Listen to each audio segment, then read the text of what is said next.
మేషరాశి. ఈ మేషరాశి వారు మే నెలలో ఏం చేస్తే బాగుంటుంది అన్నట్లయితే శివారాధన ఎక్కువ చేయడం చాలా మంచిది. అంతేకాకుండా శని భగవానుడికి తైలాభిషేకాలు చేయండి, హనుమాన్ చాలీసా పఠించండి.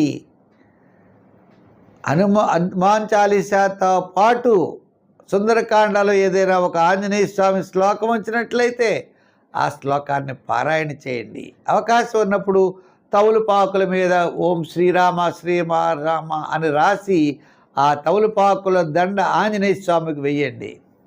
తద్వారా శని భగవానుడి యొక్క ఆరాధన, ఈ ఆంజనేయ స్వామి వారి యొక్క ఆరాధనతో పాటు మంచి ఫలితాలు మీరు పొందగలుగుతారు. ఆంజనేయ స్వామిని వదలకుండా ఆరాధన చేయండి. అప్పుడప్పుడు వీలైతే అప్పాలు స్వామికి వారికి నైవేద్యం పెట్టండి. మన సమీపంలో ఎక్కడైనా